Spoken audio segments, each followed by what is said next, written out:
방주라는 거는 그 노아의 방주라고 다들 아시잖아요.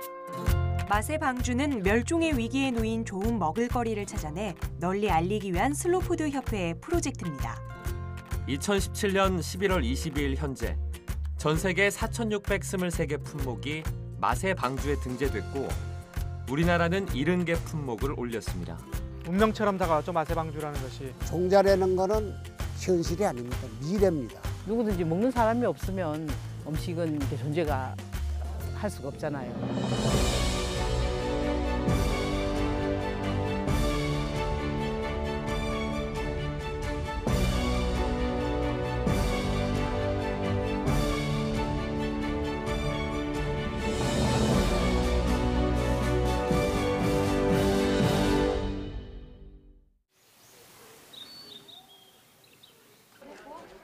조용하기만 했던 산속 암자가 북적입니다. 우리 밀로 칼국수를 만드는 대회가 열리고 있는 건데요. 외국인들을 포함해 10개 조 50여 명이 참여했습니다. 밀가루를 많이 넣으면 자꾸 딱딱해져. 나는 밀가루 한 개도 안 넣고 국수를 미는 거예요. 어제 이래 먹으면 너무 맛있는 거예요. 카리스마 넘치는 이분.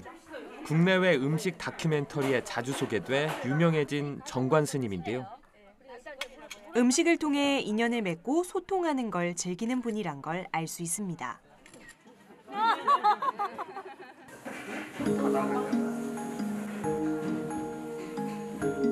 우리 밀이 이렇게 다양하다라는 걸 처음 알았어요. 그래서 아무 이런 첨가제 없이 요리를 함에도 불구하고 식감이나 뭐 이런 것들이 너무 좋았다는 거. 무엇보다 이렇게 다양한 것이 바로 음식의 여러 가치 중에 하나가 아닌가를 다시 한번 깨닫고 즐거운 그런 자리였습니다. 이번에 스님이 토종 안전뱅이 밀로 솜씨를 보일 차례인데요. 정말 이 칼국수를 만들어서 그 금기가 어떻게 나올지 지금 궁금합니다. 한번 만져보는 촉감만으로도 식재료의 성질을 짚어냅니다. 느낌이 딱딱하면서 금기가 있고 뚝심이 있다.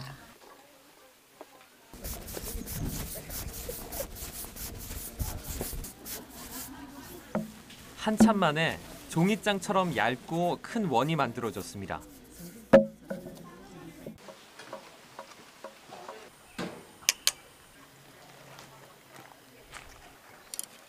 드디어 시식할 시간. 어떤 맛을 낼까요? 그 소리에 그대로 살아있네. 이야. 고소한 두부. 금방 막 끓여서 나온 순두부 먹는 그런 정말 구수함이 있어요. 정말 우리 밀 최고. 안전뱅이 밀 최고. 경상남도 진주시. 우리나라에서 안전뱅이밀 재배 농가가 가장 많은 곳입니다. 올해는 유난히 가물어서 밀이 잘 말랐습니다. 바로 통밀이 논답니다. 밀밭에 서보면 왜 안전뱅이밀이라고 하는지 알 수 있습니다. 키는 작은데 여러 장점은 많습니다. 국수를 해도 맛있고 농사지기 수월하고 병충해가 아예 전혀 없기 때문에 이런 농약을 아예 안 써요. 여러 장점에도 불구하고 안전뱅이 밀은 사라질 위기에 놓인 적이 있습니다. 1984년 정부의 수매 중단 조치 때문이었습니다. 거의 사라졌던 밀 재배 농가가 50여 농가로 다시 는 것은 이 정미소가 있었기 때문입니다.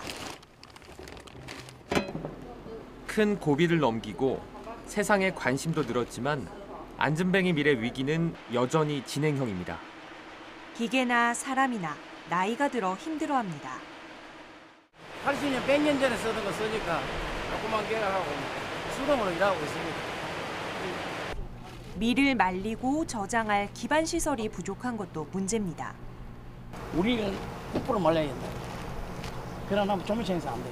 기계 그 9% 많아집니까? 같은 기계인데. 되는데 얼마에 대비하면. 재배 농가 입장에서는 건조할 곳이 없으니 수확해서 바로 가져올 수밖에 없는데 정미소도 무턱대고 받아놓을 수 없다 보니 이런 갈등이 생기는 겁니다. 그런데 농부들 입장에서는 큰 돈이 되는 것도 아닙니다. 지금 3,000평을 농사 짓는데 뭐 300만 원도 제대로 안 나온다는 거. 그게 자그마치 11월, 12월, 1월, 2월, 3월, 4월, 5월, 지금 6월입니다. 8개월간 이러잖아. 노동력을 제공하지는 않더라도 와서 보기도 해야죠. 농부와 정미소 주인 모두 힘겨워하고 있는데 안진뱅이 밀의 미래는 어떻게 될까요?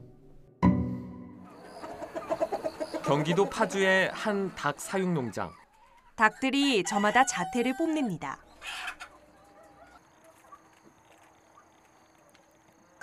이게 우리 5번 닭이에요. 색깔로 한다면 회갈색. 모양과 색깔로 구별해 닭의 번호를 매긴 건데 홍승갑 대표는 36년간 집념으로 15종의 재래닭을 복원했습니다. 특히 공을 들인 건 닭 모입니다. 홍 대표가 손에 뭔가를 들고 산을 오릅니다. 여기는 잎새기들이 많이 있죠? 이런데 바로 요거 요 뿌리처럼 이렇게 되는 거. 하얀 실처럼 보이는 것, 바로 이걸 찾는 거였습니다. 깊은 데 가서 이제 낙엽이 삭게 되면 이런 균사체가 생겨요. 요거를 이제 이런 밑밥에 이걸 묻어 놓으면은 이 꼬두밥이 흐치흐치해지는 게 이제 균이 착생됐다는 거예요. 아유, 개미가 찝찝고. 이렇게 모은 토착균을 설탕과 미강에 섞어 양을 불려서 황토에 섞어 발효시킵니다. 이게 토곡 흙누룩이에요. 흙누룩과 각종 영양 성분, 농가 부산물을 섞고 기계에서 48시간 균을 배양하고 일반 사료와 섞으면 모이가 완성됩니다. 이런 정성 때문인지 현인농원 재래닭들은 연이은 AI 파동에도 항생제 한 번 쓰지 않고 잘 이겨냈습니다. 하지만 좋은 사료 먹였다고 돈이 더 많이 되는 건 아니랍니다. 남은 3,000마리면 2,400개 나올 때 아주 최고로 많이 뽑아야 한 450, 500개 나오니. 그렇죠. 그걸 감수하고 지키는 사업이 종자산업이 사업인 거예요. 아주머니가 장독대로 뭔가를 가지러 갑니다. 깨진 독에 담는 이 지역 특유의 예산 삭힌 김치입니다. 삭힌 김치찌개를 만들고 있는데 조리 방법은 간단합니다. 쌀뜨물을 붓고 고추 좀 썰어 놓고 들기름을 넣어주면 끝입니다. 마침 삭힌 김치 했네요. 잘 오셨어요. 이거 좀 드셔보셔요. 맛있다. 오늘 홍자. 이곳 사람들은 고춧가루가 귀했던 시절 마늘과 파, 새우젓, 소금 등으로 간단하게 양념을 한 삭힌 김치를 집집마다 담가서 먹었습니다. 옛날에 배 고프던 시절에는 그 김치로 밥도 해 먹고 지져서 여럿이 나눠 먹을 수 있고 그랬죠. 재료도 간단하고 조리 방법도 쉬운데 삭힌 김치는 어르신들만 찾는 음식이 됐습니다. 이게 어떻게든 좀 잘 보존이 됐으면 좋겠다 이런 생각을 좀 하시나요? 하고 있죠. 하고 있는데 그건 먼저 우리 하나의 바람인데 그것이 이루어질 것인지 아니면 그냥 없어질지 그건 모르죠. 모르는데 5월 하순 늦봄 햇살을 이용해 차잎을 말리고 있습니다. 적당히 말린 차잎을 둥그렇게 쌓아서 가마솥에서 찝니다.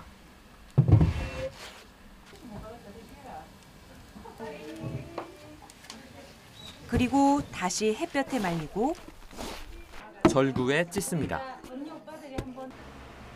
이후 과정은 두세 대를 걸러 할머니들에게 넘겨집니다.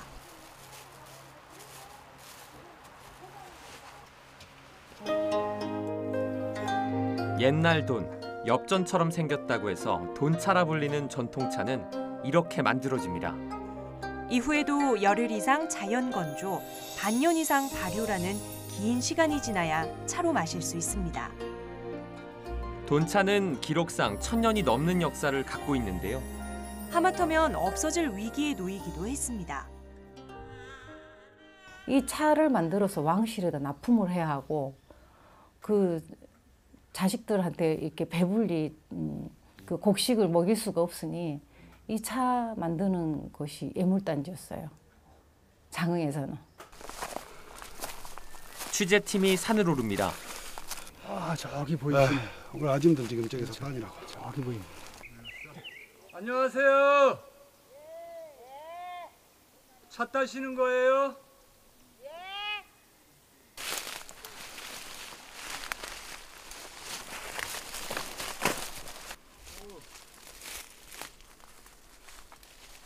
지금 세 분이 다 따시는 거예요? 네 분. 네. 한번 올라갔었어. 어떤 잎들을 지금 따시는 건가요? 부드러운 거. 이렇게 딱 있으면 요 꼴랑지가 나오고 부드러운 거. 그래갖고는 따서 여기다 담아 이렇게. 파란 이쁘지. 걸어서 다 올라오시죠? 예? 걸어서 다 예, 올라오시죠? 걸어서. 그래갖고 이제 걸어서 오고 이제 여기 와서는 이렇게 돌아다니면서 따면 그래서 조금 더 나았더만. 여기 걸어서 이제 여기서 따면 걸어 올라가기가 제일 힘들어. 젊은 사람들 이거 죽었다 깨어나도 안 할 것 같은데요. 안 해, 안 한다게, 안 온다게. 이 할머니들 안 계시면 이 차도 못 만들겠어요. 그러니까 그건 이제 그 사장 이제 내년에 알아서 이제 할 테지. 이제 늙어갖고 이제 하도 못하고 우리도.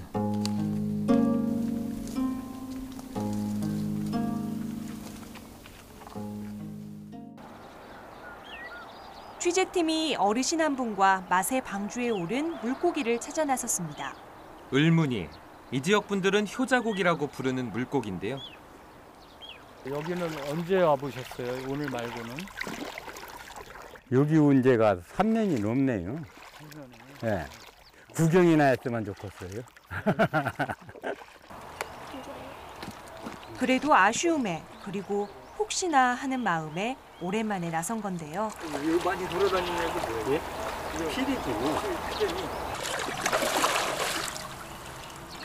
혹시나 했는데 역시납니다. 깊은 속에서 설수가 않아요.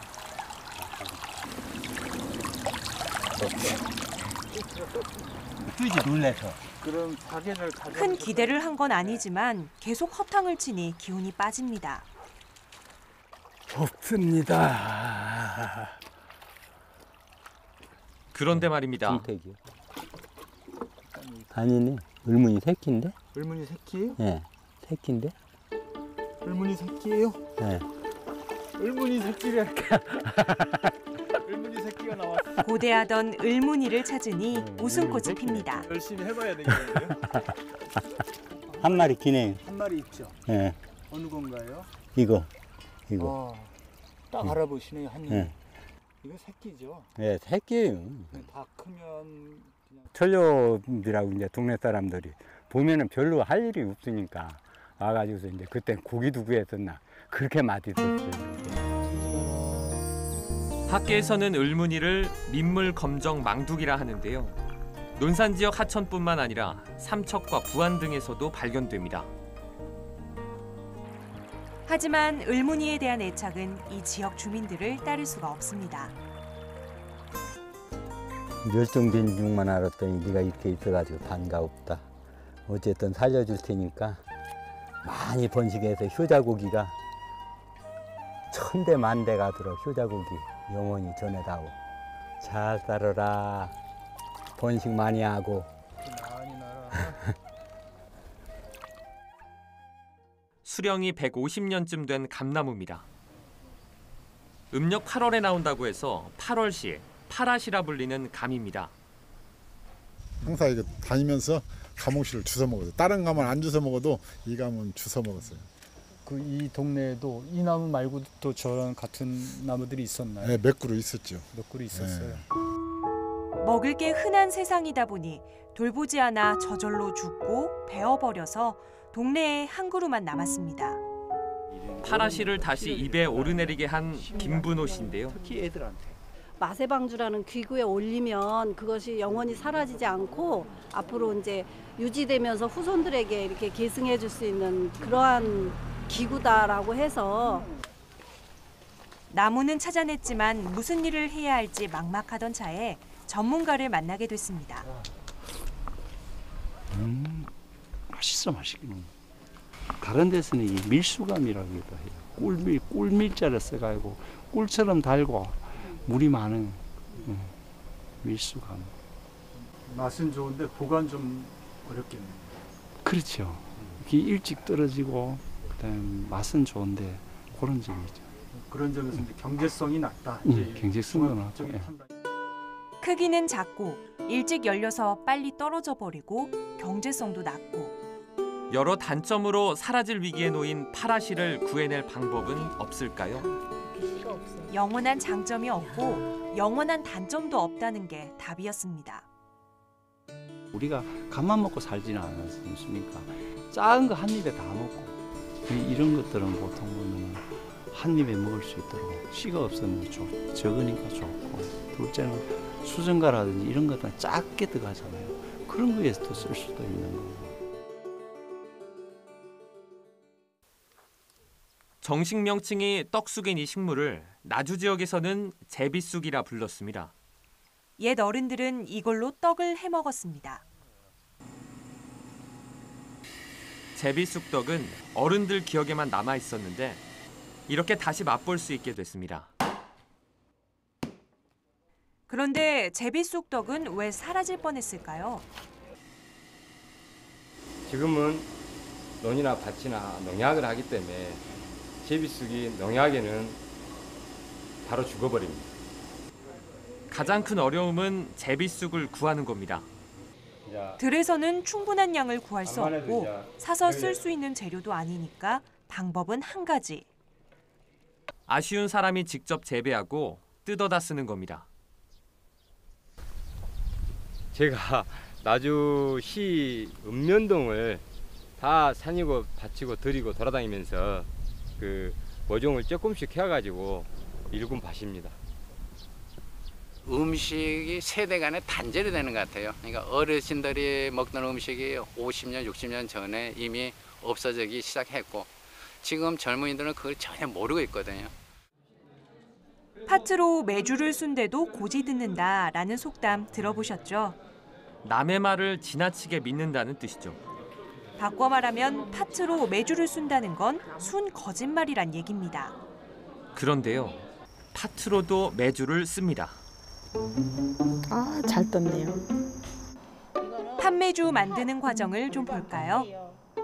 팥과 호라비 밤콩, 안전뱅이 통밀, 현미를 잘 섞은 다음에 기계로 빻습니다. 여기에 토종 예팥 삶은 걸 섞어줍니다. 마지막으로 손으로 동그란 모양의 메주를 만듭니다. 이게 왜 구멍을 왜 뚫었을까요? 이유가 있어요. 공기가 잘 통해서 잘 뜨라고요. 여기 보면 균열이 많이 갔죠? 여기 사이사이에서 나중에 여기 딱 문질러 보면 속에도 이렇게 하얗게 물이 올라와서 우리 조상들은 콩뿐 아니라 팥으로도 메주를 써서 장을 담갔습니다. 그런데 언제부턴가 팥으로 메주를 수는 건 있을 수 없는 일로 여기게 됐습니다. 팥장의 복원은 우리가 가졌던 식문화의 다양성을 회복한 좋은 본보기입니다. 맛의 방주에 가장 많은 품목을 올린 지역은 제주도. 국내 70개 가운데 5분의 1이 넘습니다. 천혜의 자연 환경을 가진 섬이라서 고유의 음식 문화를 지키는 데 유리했던 겁니다. 제주의 전통 상차림인 낭품밥상이 차려지고 있습니다. 제주 향토음식대가 김지순 명인은 이 밥상을 결속력 있는 밥상이라고 표현합니다. 왜 그러냐면은 밥 먹다가 손님이 오시면은 국 한 그릇만 더 떠놓으면은 같이 밥을 먹을 수가 있기 때문에요. 구체적으로 양념을 최소한으로 쓴다는 특징이 있습니다. 옛날에는 우리 제주도는 이렇게 양념이 간장하고 된장밖에 쓰질 않았습니다. 간장 된장 문화거든요. 이 된장이 슬로푸드에 등재된 푸른콩 된장입니다. 제주도에서만 나오는. 이게 맛의 방주 1호, 제주 푸른 콩장입니다.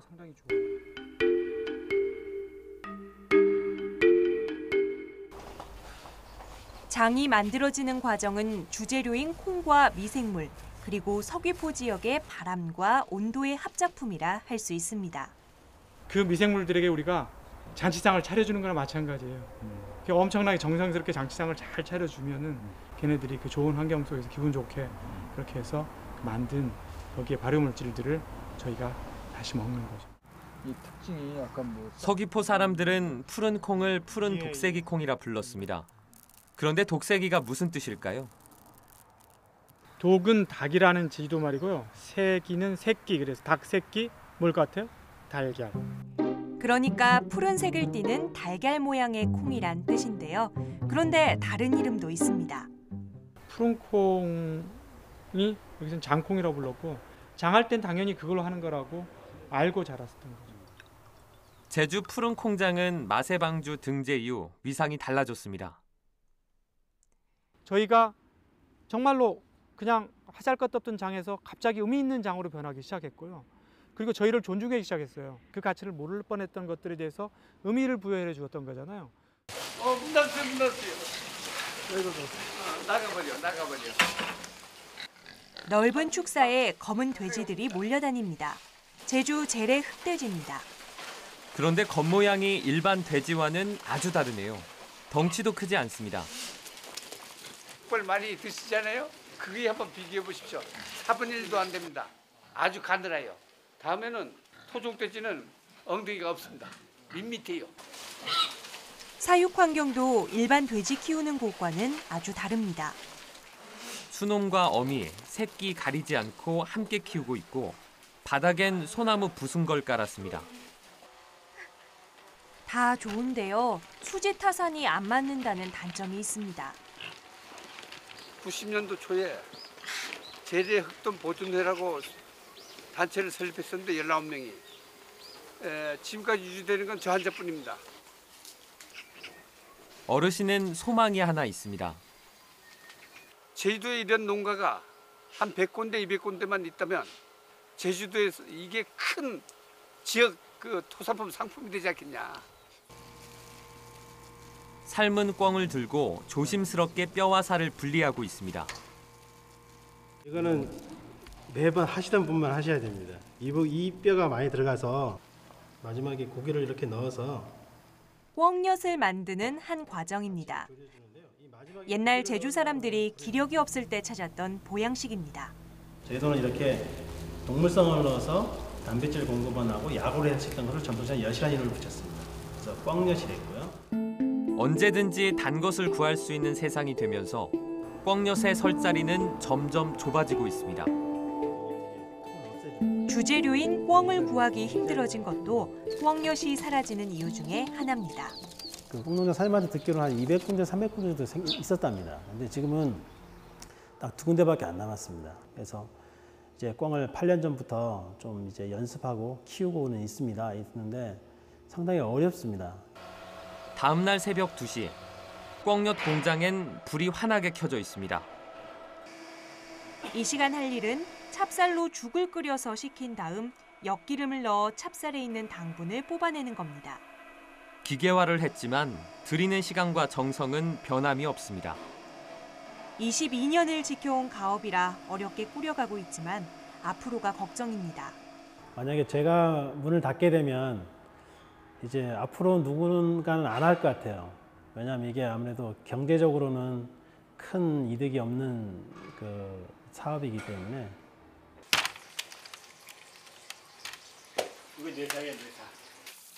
제주도 사람들도 먹기 힘들다는 다금바리. 강창건 명인이 현란한 칼솜씨로 다금바리를 해체해 나갑니다. 그냥 칼끝이 들어가는 부분은 다 빼내는 거예요. 횟감으로. 강창건 명인은 다금바리 한 마리에서 30여 가지의 맛을 찾아내 조리하는 기술로 발명 특허를 획득해 세상의 주목을 받았습니다. 해외에서도 유명해졌습니다. 세계 100명의 요리 거장에 선정되기도 했습니다. 자, 이제는 뼈만 남았습니다. 칼끝이 가는 부분은 다 빼냈습니다. 이제 회를 썰 순서인데요. 여기에도 분명한 차이가 있습니다. 똑같은 몸통살이지만 칼질을 어떻게 하냐에 따라 가지고 이제 맛이 틀리는 거예요. 어느새 회를 다 떴습니다. 회 한 접시와 다양한 특수 부위 요리가 완성됐습니다.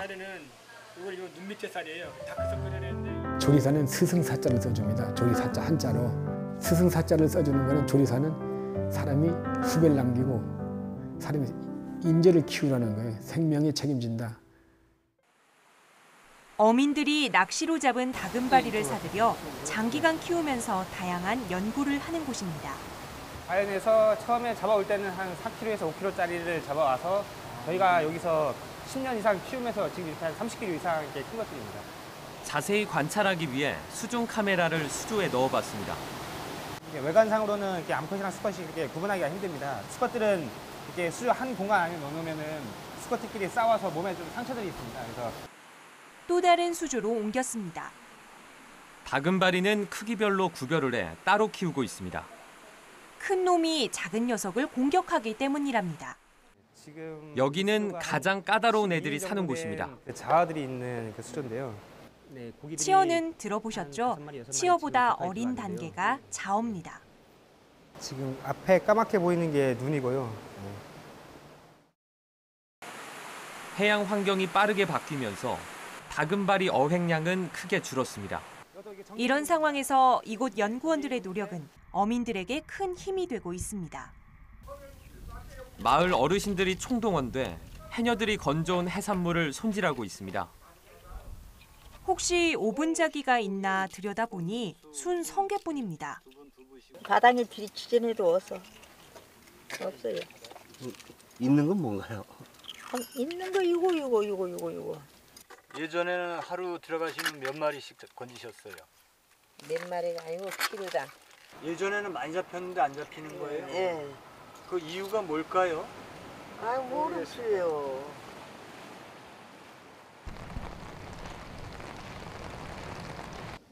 오분자기 종자를 만들어서 바다에 뿌리는 일을 하는 곳입니다. 이렇게 갈색으로 코팅된 이게 지금 오분자기가 초기에 먹는 사람으로 치면 이유식에 해당되는 먹이생물입니다. 해녀들도 구경하기 힘든 오분자기가 이곳에 있습니다.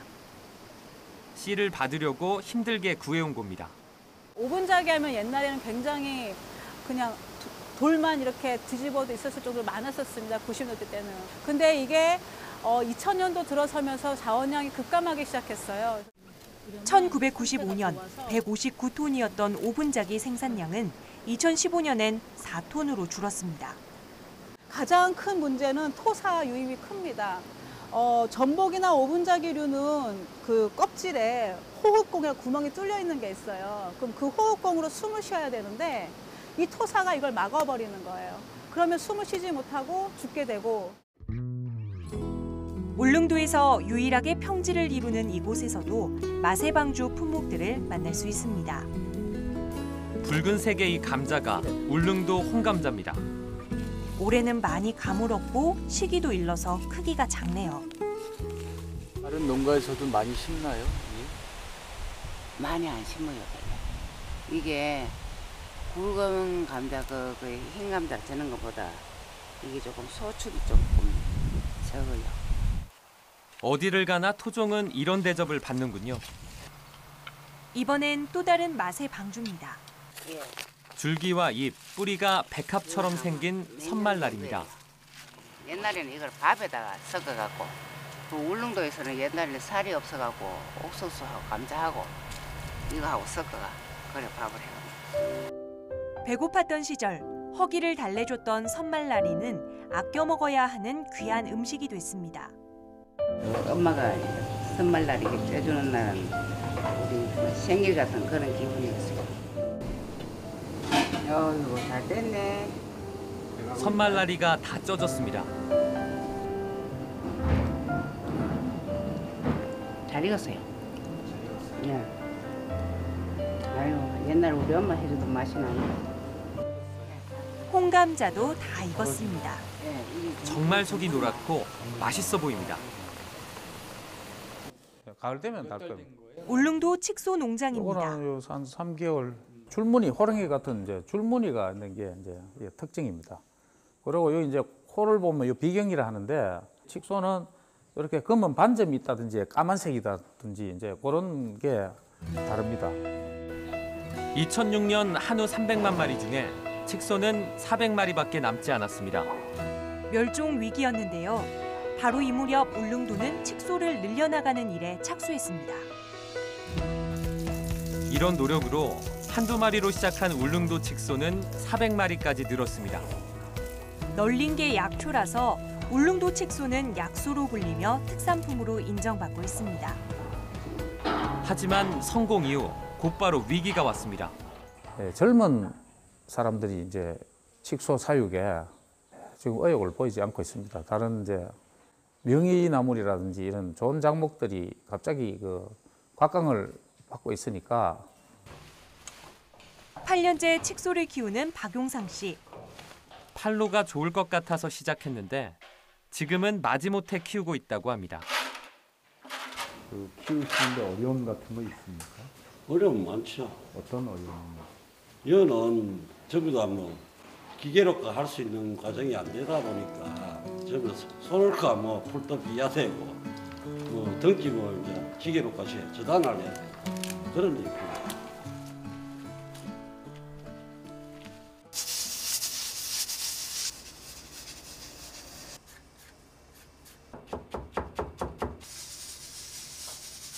꽁치물에는 뭐뭐 들어가죠? 꽁치물에야.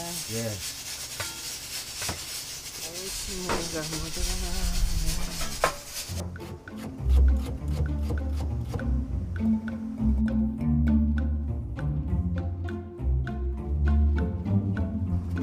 성이에요.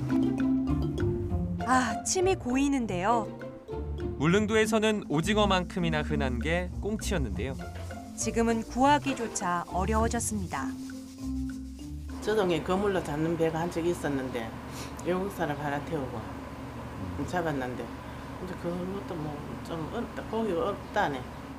지금 포항에서 무슨 영상을 감상하려는가 본데요. 옛날 울릉도 풍경이군요. 81살 박용수 어르신이 추억에 젖으셨네요. 저게 이제 꽁치가 보고 그늘을 보고 알씨르기 좋아하는 있거네. 알씨르 보는 거예요. 손으로 꽁치를 잡습니다. 와, 진짜 손으로 저렇게 잡히나요? 내가 손꽁치를 안 잡으러 갔는 게 한 20몇 년, 한 30년 다 돼가요. 내가 안 잡았는 거는. 어르신이 손꽁치를 잡던 바닷가입니다. 30년이 더 지났지만 기억이 생생합니다. 이래 손 밑에 일하는 게. 흔드시는 거예요? 예. 그래 흔들어. 모자반이 파도에 흔들리듯이. 예. 이래 흔들어줘야 돼. 이래 흔들면 여기 알실라고 올라오는 거야. 꽁치 조대 뾰족하게 손에다 들어오는 거야. 그러면 이제 손을 잡고 올리고 이래 올리고 막 땡 올리지. 그거 뭐 느낌은 손으로 잡는 고기나 느낌이 어떻다고 자기가 안 해보면 몰라요. 하지만 지금 울릉도는 옛날 울릉도가 아닙니다. 이 울릉도가 이제 과거에 비해서 울릉도 사람들의 어떤 정주 여건을 개발하기 위해서 연안이 상당히 황폐하게 뭐 지금도 마찬가지지만 개발이 됩니다. 그러면서 이제 이런 해조류들이 풍속하게 살 수 있는 환경들이 많이 감소가 되고 과거 울릉도에 비한다면 분명히 좋지 않은 조건으로 가고 있는 건 사실이다. 아쉬운 점이 좀 많으시겠어요? 그 아쉽다 하는 거는 막 이런 말할 수 없지. 근데 뭐 고기가 전혀 안 나있거네. 아쉽다 하면 뭐 이런 말할 수 없지. 맛의 방주는 우리의 먹을거리와 음식 문화가 사라져가는 걸 막기 위해 시작됐습니다. 하지만 맛의 방주 목록에 올린다고 사라져가고 잊혀지는 걸 막을 수는 없습니다. 다시 울릉도에서 손꽁치 잡을 수 있는 날이 올 수 있을까요?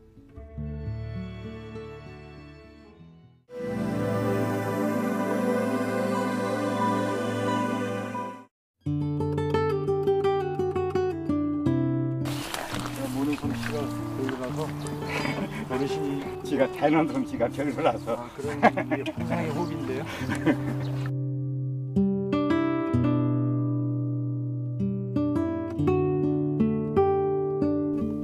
할머니.